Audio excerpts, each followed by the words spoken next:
안녕하세요. 네, 반갑습니다.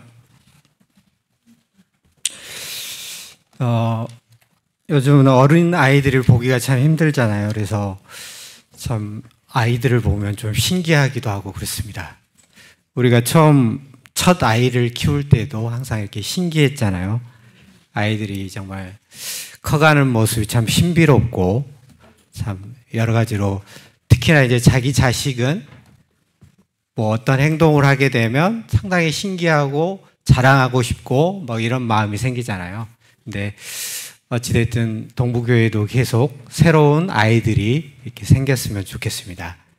그래서 청년들이 분발해서 빨리빨리 결혼을 해서 아이들을 빨리 이렇게 생산하고 이러면 참 좋을 것 같습니다. 네. 자, 오늘의 주제는 마지막 때 성도들의 자세, 이 주제로 함께 나누기를 원합니다. 오늘의 본문 말씀은 디모데후서 4장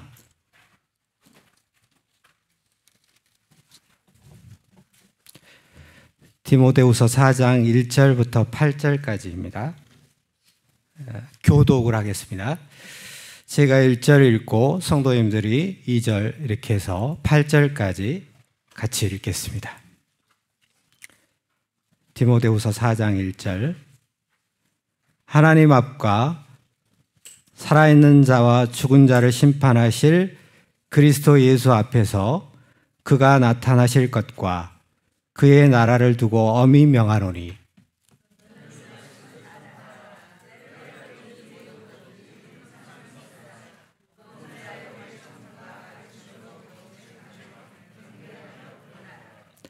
때가 이르리니 사람이 바른 교훈을 받지 아니하며 귀가 가려워서 자기의 사욕을 따를 스승을 많이 두고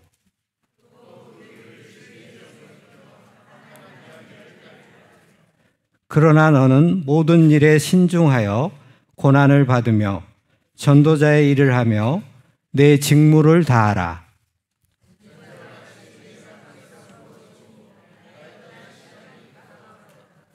나는 선한 싸움을 싸우고 나의 달려갈 길을 마치고 믿음을 지켰으니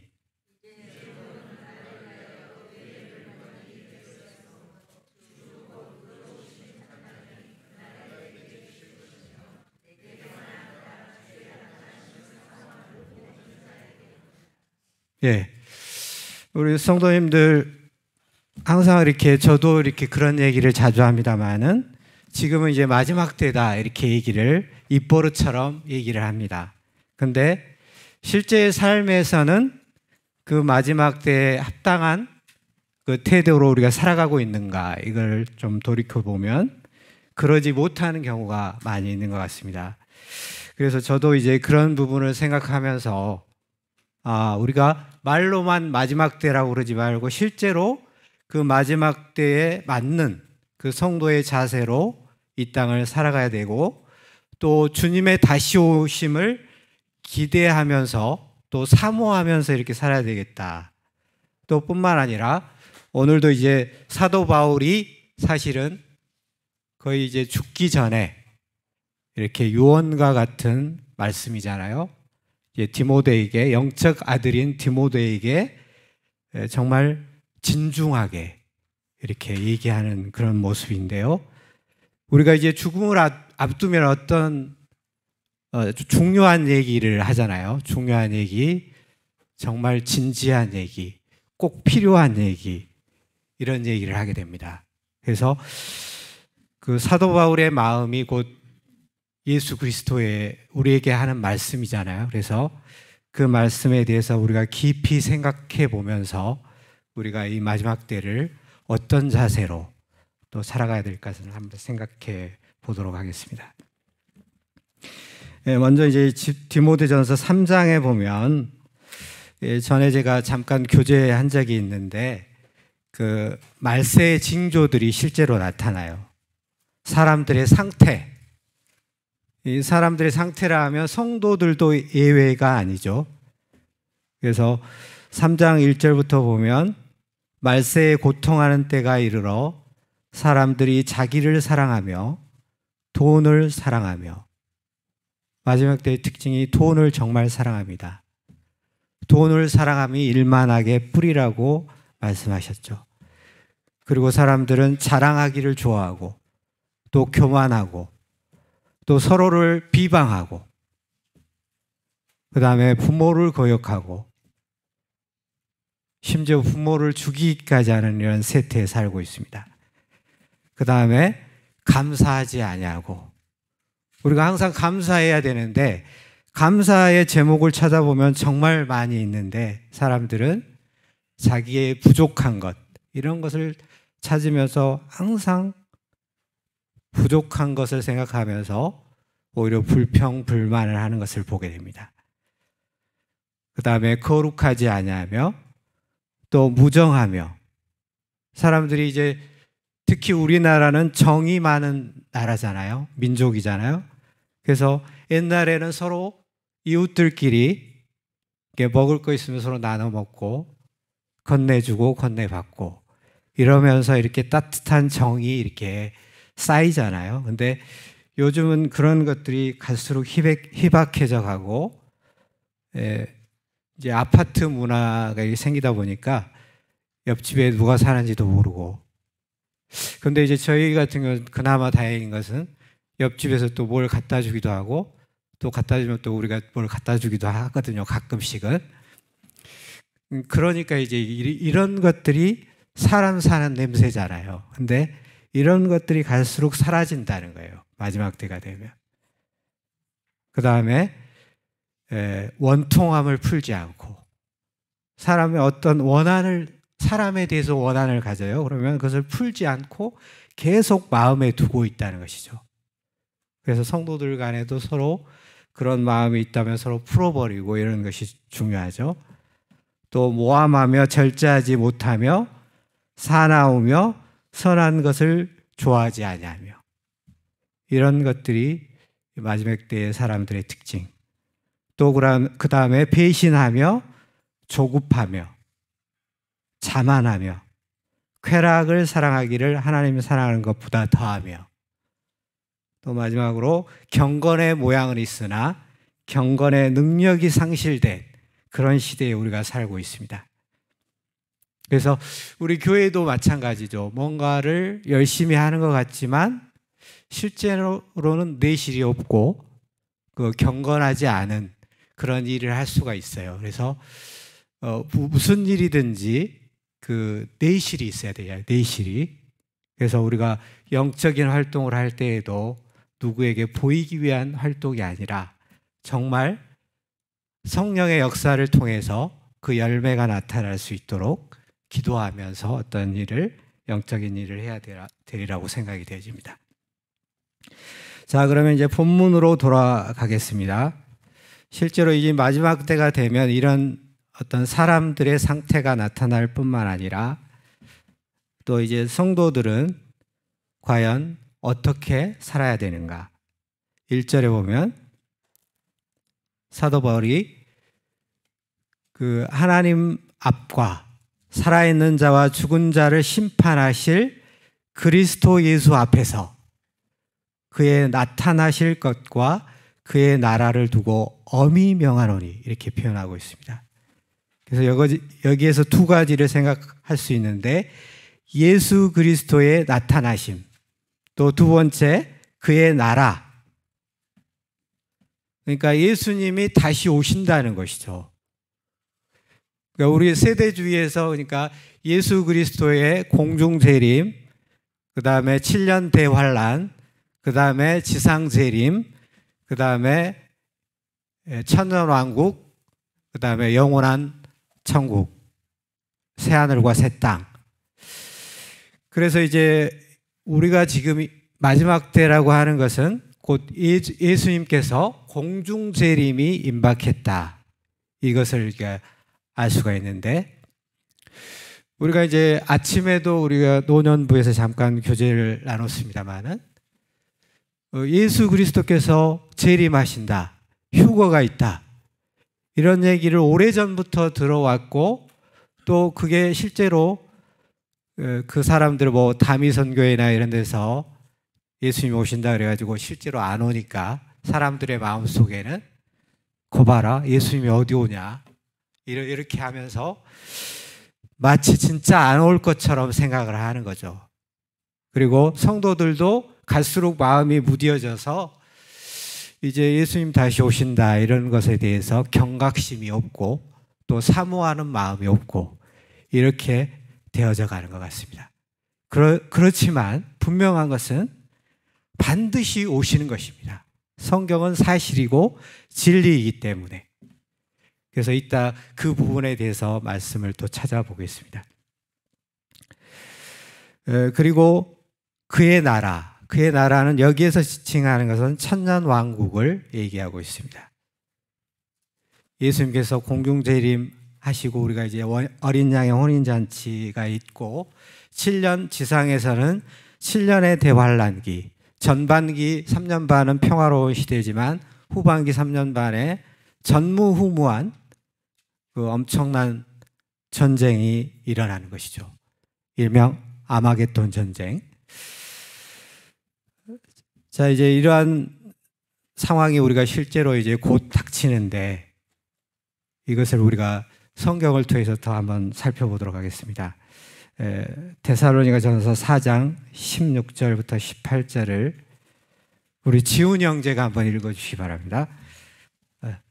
데살로니가전서 4장 16절부터 18절.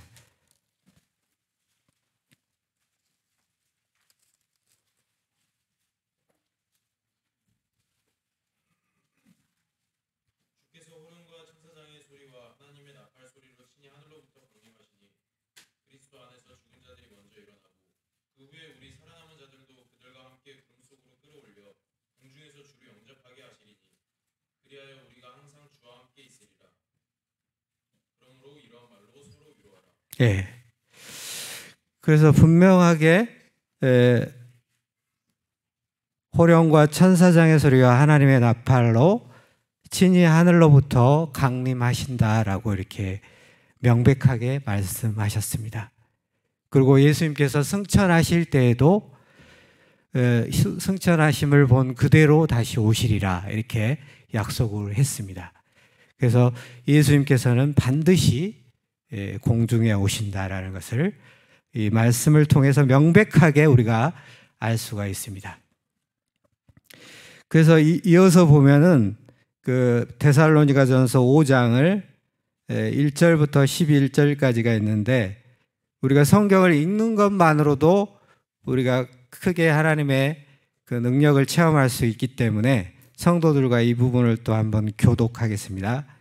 1절부터 11절 제가 1절 읽겠습니다. 형제들아 때와 시기에 관하여는 너희에게 쓸 것이 없음은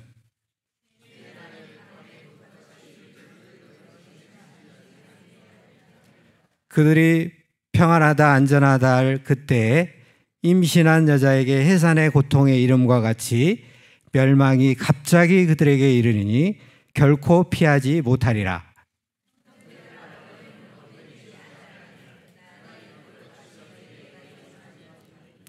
너희는 다 빛의 아들이요 낮의 아들이라.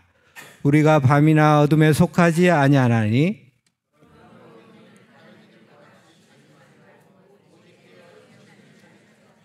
자는 자들은 밤에 자고 취하는 자들은 밤에 취하되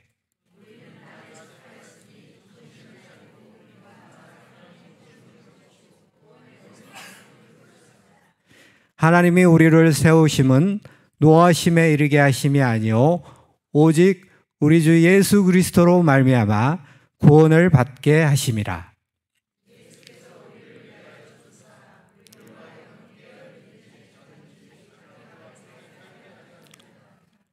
그러므로 피차 권면하고 서로 덕을 세우기를 너희가 아는 것 같이 하라. 예, 여기에도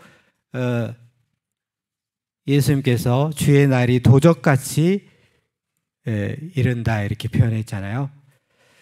그러면서도 또 그 다음에 우리에게 위로가 되는 것은 빛의 자녀들은 이것을 또 어느 정도 알 수 있다라는 것이죠. 그 시기를 어느 정도 짐작할 그 예를 들어 그 날짜를 안다는 것이 아니라 어느 즈음에 또 어느 시기에 그때의 징조 이런 것을 통해서 감지를 할 수 있다는 것이죠. 그래서 빛의 자녀들, 특별히 깨어있는 성도들은 그렇기 때문에 예수 그리스도에 대해서 사모함이 있고 또 구체적으로 준비하는 삶을 산다는 것입니다. 그래서 성도들은 항상 주님의 다시 오심에 대해서 기억하고 준비하는 게 대단히 중요하다. 그래서 이 초대교회 성도들도 사실은 주님이 곧 오실 것이라고 생각을 했어요. 그래서 사도 바울도 이런 말씀을 구체적으로 했었고, 또 이 사람 이때 당시에도 여러 가지 잘못된 교리를 통해서 뭐 주님이 다시 오지 않는다 뭐 이렇게 자꾸 현혹하는 얘기를 많이 했었습니다. 거짓 교사들이. 그래서 사도 바울이 이러한 것을 바로잡기 위해서 이러한 정상적인 가르침, 정통적인 가르침을 했던 것이죠. 그래서 이제 특별히 사도 바울이 엄히 명한다고 이렇게 표현하고 있잖아요. 1절에 보면 우리가 어떤 중요한 것들을 얘기할 때 어떤 예수 그리스도께서 내가 진실로 이렇게 표현하는 것처럼 사도 바울도 아주 중요한 얘기였을 때는 엄하게 명한다 이렇게 표현하고 있습니다. 그러면서 2절에 너는 말씀을 전파하라. 그러면 마지막 때에 구체적으로 어떤 행동을 해야 되냐? 그러면 말씀을 전파해야 된다는 것이죠. 때를 얻든지 못 얻든지 항상 힘쓰라. 범사의 오래 참음과 가르침으로 경책하며 경계하며 권하라. 그래서 이제 우리가 구체적으로 주님의 다시 오심에 준비하는 행동이 말씀을 전파하는 것입니다. 말씀을 전파하는 게 이제 두 가지가 있는데 하나는 복음을 전파하는 것이죠. 예? 엊그제 이제 신방 전도하고 이제 그 허윤우 경제님이 보낸 어떤 메시지를 보니까 정말 감동적인 그 어떤 여인이 정말 누구에게도 사랑받지 못한 그 여인이 예수 그리스도를 이제 확실히 영접하고 그분이 이제 곧 죽음에 임박한 상황이에요. 뭐 난소암 말기라고 그렇게 들었는데 정말 그 사람에게 가장 필요한 것이 무엇이겠습니까? 누가 위로가 되겠습니까? 남편도 사랑해 주지 못해서 정말 누구에게도 사랑받지 못한 그 여인이 바로 예수 그리스도의 사랑으로 이제 구원받게 되었잖아요. 그래서 저 천국의 소망을 갖게 되었지 않습니까? 이보다 감동적인 일이 어디 있습니까?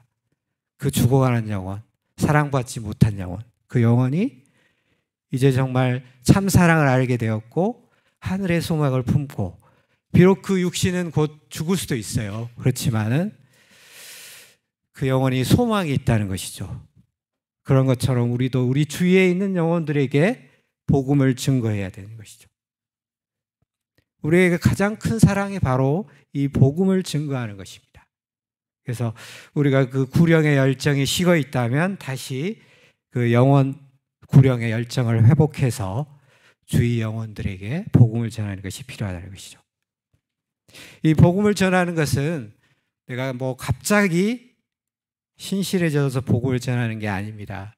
그냥 내가 아주 작은 거라도 말씀 한 구절이라도 내가 주위에 같이 근무한 사람에게 전달하는 것이에요.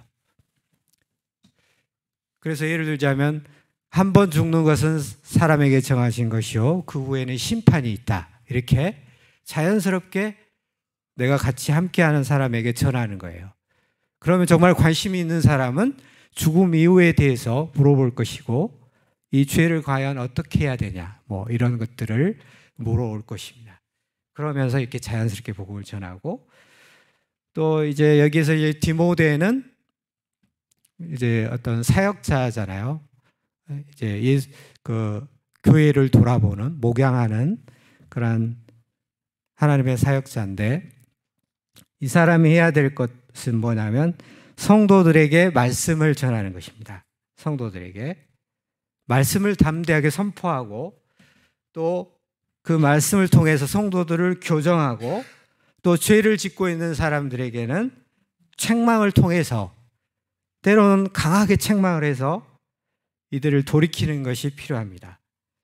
그 다음에 주님을 잘 섬기고 있는 성도들에게는 격려를 통해서 그 일을 더 잘할 수 있도록 이런 격려가 필요한 것이죠. 그래서 이 말씀을 통해서 여러 모양으로 성도들을 가르치고 또 섬길 수가 있다는 것입니다. 그리고 이제 성도들이 때로는 이렇게 나태하거나 또 성도들 간에 갈등이 있거나 이럴 때 갈등을 조정하고 다시 마음을 합할 수 있도록 이렇게 하는 역할, 이런 것도 참 중요하기 때문에 바울이 디모데에게 이런 것들을 가르쳤던 것입니다. 그 다음에 3절에 보면 때가 이르리니 사람이 바른 교훈을 받지 아니하며, 그 마지막 때 특징이 또 뭐냐면 그 정통 교리를 떠난 정상적인 복음 이런 것 떠나가지고 또 뭔가 새로운 것을 찾으려고 해요. 새로운 것을. 근데 우리 어떤 성경은 새로운 것이 없습니다. 예전부터 그 초대교회 때부터 그 교리를 그대로 이어오는 것이잖아요. 또 그것을 순종하는 것이지 뭔가 새로운 것, 신기한 것, 신비한 것 이런 것을 찾다 보면 항상 잘못된 길에 빠지는 경우가 있습니다. 특별히 오늘날에는 유튜브 이런 것들이 발달해서 많은 말씀을 그곳에서 들을 수 있어요. 그것을 듣다가 때로는 잘못된 교리에 빠지는 경우가 실제로 있어요. 그래서 이런 것을 들을 때도 잘 가려서 들어야 되고, 또 하나님의 말씀을 잘 알고 있으면 분별력이 있기 때문에 이런 것을 가려서 들을 수가 있는 거예요. 네. 그래서 이런 것, 새로운 교훈, 또 새로운 것 이런 거를 너무 찾아서 헤매면 안 된다는 것입니다. 또 사람들의 특징이 귀가 가려워서 자기의 사욕을 따를 스승을 많이 둔다 그랬어요. 그래서 오늘날에는 자기가 듣고 싶은 얘기를 들으려고 합니다. 듣고 싶은 얘기. 그러니까 말씀도 꼭 내가 듣기 좋으면 듣고, 말씀이 좀 어떤 귀에 거슬리거나 이러면 좀 안 들으려고 하고 이런 게 있습니다. 그렇지만 아까도 말씀드렸지만 우리가 죄를 짓고 있고 성도들이 깨어있지 못하면 때로는 강단에서 강력하게 어떤 그 부분에 대해서 쓴 말씀을 전해야 되는 것입니다. 그래야 성도들이 각성하고 다시 거기를 돌이키고 정상적인 그런 신앙의 길로 돌아오기 때문입니다. 그래서 우리가 너무 이렇게 강단에서 듣기 좋은 말만 하는 것도 좋은 것은 아닌 것 같습니다. 그래서 때로는 강하게 책망하고 또 필요에 따라서는 격려하고 이런 것들이 필요한 것 같습니다. 그래서 심지어 자기의 사욕을 따를 스승을 많이 두었다라고 표현하고 있습니다. 그래서 그 여러 가지 허탄한 이야기 이런 것에 막 관심을 갖는 경우가 있어요. 4절에 나온 것처럼. 그래서 이때 당시에도 그 신화, 그 허탄한 신화 이런 것들을, 그 신화 들으면 뭔가 좀 솔깃하고 좀 흥미가 있고 막 이러잖아요. 근데 알고 보면 그거 다 자세히 알고 보면 다 꾸며낸 얘기잖아요. 그래서 우리나라도 사실은 단군 신화가 있잖아요. 이제 우리가 이제 예수 그리스도를 영접한 후에는 그 신화를 들으면 어떠십니까? 너무 허무맹랑한 얘기잖아요. 어떻게 곰이 마늘을 먹는다고 사람이 됩니까? 있을 수 없는 얘기잖아요. 그래서 사람들이 듣기에는 참 흥미롭고 재밌어 보이고 그렇지만 그런 신화들은 다 의미가 없고 유익하지 않은 것입니다. 그리고 성도들도 가끔씩 그런 얘기를 합니다만은 족보 얘기를 한다든가 이런 건 참 무익한 것입니다. 왜냐하면 우리의 조상이 아무리 무슨 왕족이 됐든 천민족이 됐든 간에 내가 지금 현재 위치하는 게 중요하잖아요. 내가 지금 예수 그리스도로, 사실은 예수 그리스도를 통한 우리의 왕족이에요, 사실은. 그래서 그 족보를 이어서 우리가 어떻게 살아가느냐가 중요한 것이지 우리의 조상이 어떻고 이게 중요한 게 아닙니다. 그래서 우리는 항상 그리스도인의 시각으로 모든 것을 판단하고 또 거기에 맞춰서 살아가야 된다는 것입니다. 그 다음에 5절 보시겠습니다.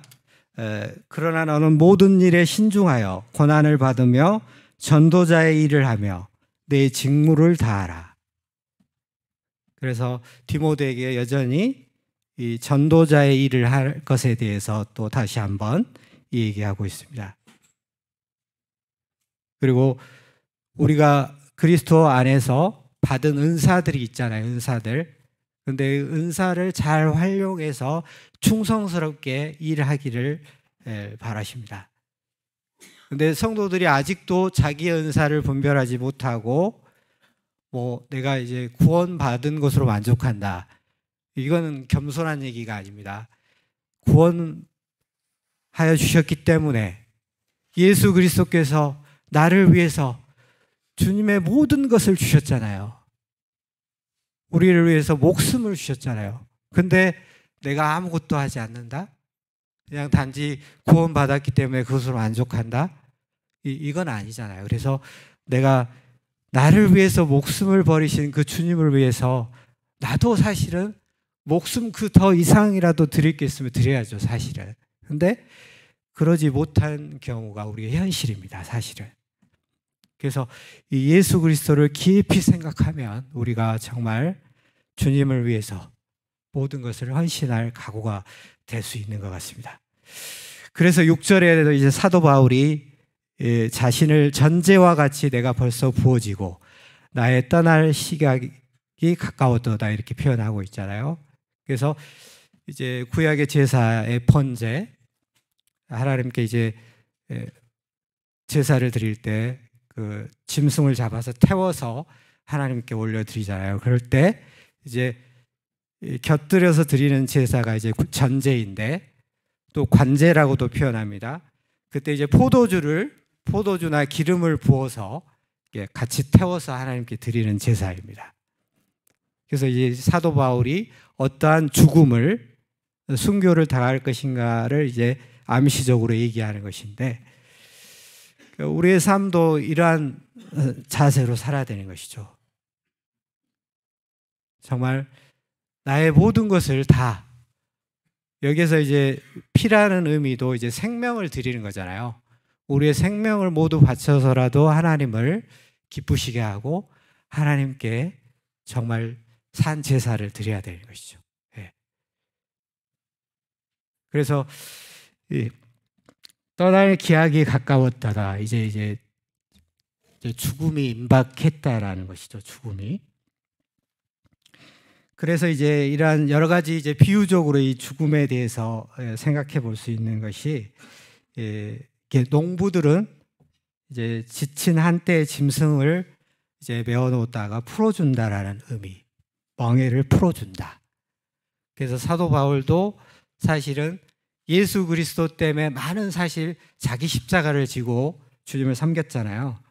근데 이제 자기 달려갈 길을 마쳤기 때문에 이 멍에를 이제 푸는 것이죠. 그리고 여행자의 시각으로 보면 이제 텐트를 걷다. 이제 다음 장소.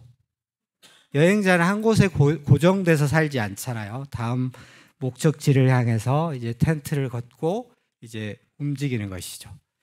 그 다음에 어떤 군인의 시각에서 보면 우리가 이제 전쟁을 할 때 진지를 구축하고 거기에 이제 막사를 해서 이제 그걸 전투를 하다가 이제 전투에 승리를 했다거나 또는 다른 전장으로 옮길 때 이제 막사를 철거를 하잖아요.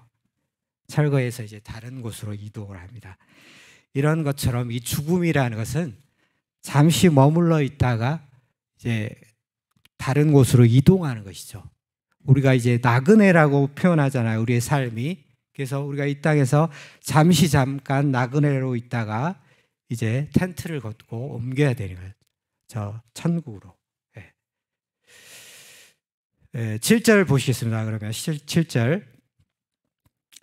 사도 바울이 이런 고백을 하는데 나는 선한 싸움을 싸우고 나의 달려갈 길을 마치고 믿음을 지켰으니 이렇게 표현하고 있습니다. 예, 마치 사도 바울이 자신을 자랑하는 것처럼 들리죠. 나는 정말 이렇게 살았다, 잘 살았다 이렇게 얘기하는 것 같지만 사실은 우리들에게 교훈하기 위해서 이렇게 말씀하는 것입니다. 그래서 사도 바울이 그때 표현하는 것을 보면 내가 부득불 자랑하노니 이런 표현 하잖아요. 자기가 어떤 그런 자기 사실 자랑할 것들이 많이 있었잖아요. 육신적으로. 그렇지만 그분이 얘기하고 싶은 것은 그것을 얘기하고 싶은 게 아니라 예수 그리스도를 아는 것이 가장 고상하다는 것을 얘기하고 싶어서 그것을 반어법적으로 얘기한 것이었습니다. 그래서 여기에서도 이제 디모데에게 교훈하기 위해서 이 삶이 정말 가치 있는 것이다. 내가 정말 선한 싸움을 싸웠고 이 달려갈 길. 사도 바울이 이 경주에 많이 비유를 하는데 경주. 우리가 운동 경기를 하잖아요.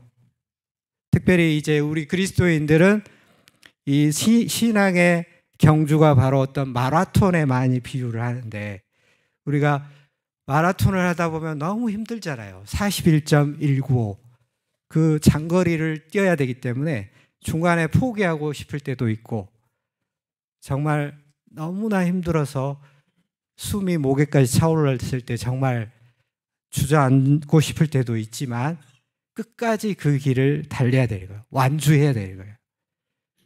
완주를 하되 최선을 다해서 뛰어야 되는 거예요. 그래서 그 월계관은 누가 받습니까? 최고로 1등 한 사람이 받잖아요. 물론 이제 예를 들어서 한 3명에게 메달을 주지만 가장 가치 있는 월계관은 1등에게 주는 거예요. 여기에서 교훈 받을 수 있는 것은 뭐냐면 그냥 구원받았기 때문에 이런들 어쩌하며 저런들 어떠하리 이렇게 사는 것이 아니라 정말 최선을 다해서 주님을 위해서 사는 것이죠. 그래야 하늘의 상이 준비되었다는 것입니다. 그래서 8절에 나온 것처럼 이제 후로는 나를 위하여 의의 면류관이 예비되었으므로 주 곧 의로우신 재판장이 그날에 내게 주실 것이며 내게만 아니라 주의 나타나심을 사모하는 모든 자에게 도니라 이렇게 표현하고 있습니다. 그래서 우리는 이 땅에 살아가면서 잠깐 우리가 살아가는 겁니다. 근데 이 땅의 삶이 상당히 중요해요, 사실은. 왜냐하면 우리의 영혼을 결정하기 때문에. 그리고 또 그 천국에서 어떠한 상급을 받을 것인가에 결정이 되기 때문에. 그래서 이 땅에서 이렇게 대충 이렇게 아무렇게나 살면 안 됩니다. 정말 진지하게, 진중하게, 최선을 다해서 주님을 위해서 살 때 우리에게 주어지는 정말 가치 있는 상이 주어진다는 것입니다. 그래서 우리도 나중에 정말 사도 바울처럼 나도 정말 선한 싸움을 싸웠고 나의 달려갈 길을 마쳤다라고 하는 그 위대한 고백을 할 수 있는 이러한 성도들이 되기를 정말 진심으로 바랍니다. 그래서 이제 마지막으로 한 성경 2군데만 더 보고 마치도록 하겠습니다. 디도서 2장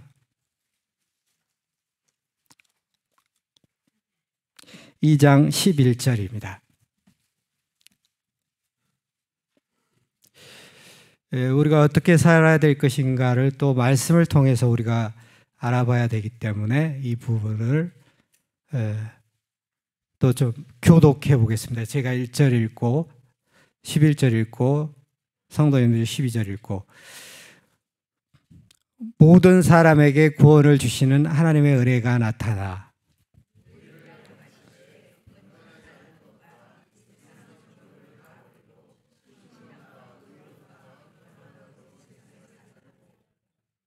복스러운 소망과 우리의 크신 하나님 구주 예수 그리스도의 영광이 나타나심을 기다리게 하셨으니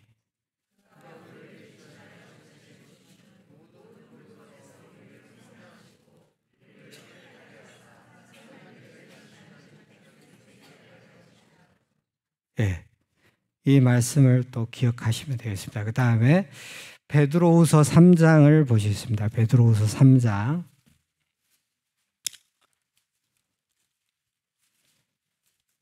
3장 9절부터 또 교독하겠습니다.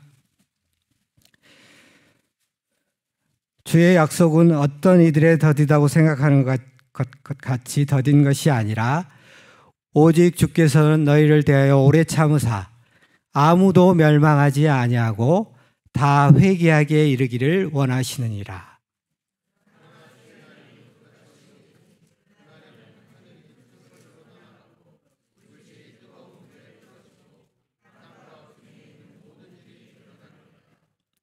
이 모든 것이 이렇게 풀어지리니 너희가 어떠한 사람이 되어야 마땅하냐? 거룩한 행실과 경건함으로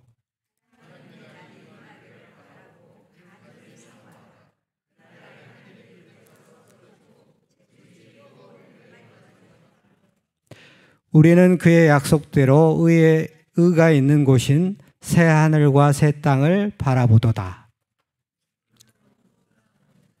네, 여기까지 읽겠습니다. 예. 그래서 이제 이 말씀을 통해서 딱 비춰보면 우리가 정말 예수 그리스도가 오실 날이 정말 가까웠다. 그래서 구체적으로 우리는 그것을 준비해야 되는데 어떠한 사람이 되어야 마땅하냐? 곧 거룩한 행실과 경건함으로 이렇게 살라고 이렇게 말씀하고 있습니다. 우리가 주님의 다시 오심을 정말 사모하는 사람이라면 정말 그 삶이 정말 의로운 삶이 된다는 것이죠. 그 다음에 상에 대한 기대감을 갖고 거기에 맞춰서 초점을 맞춰서 산다는 것입니다.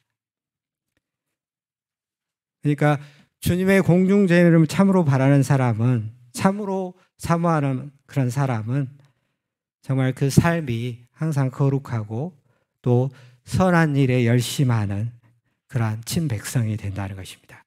그리고 아까 전반부에 나온 것처럼 모든 사람이 구원을 받기를 원하신 주님의 마음에 부합하기 위해서 많은 사람들에게 복음을 증거하는 그런 삶을 끝까지 살아간다는 것입니다.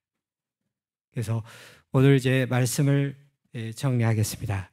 우리가 예수님의 다시 오심이 임박했기 때문에 성도님들이 정말 주님을 사모하면서 그에 걸맞는 방금 말씀 읽은 그런 부분에 대해서 인식하고 준비하며 순종하는 그러한 성도님들이 되기를 진심으로 바랍니다. 기도하고 마치겠습니다. 아버지 하나님,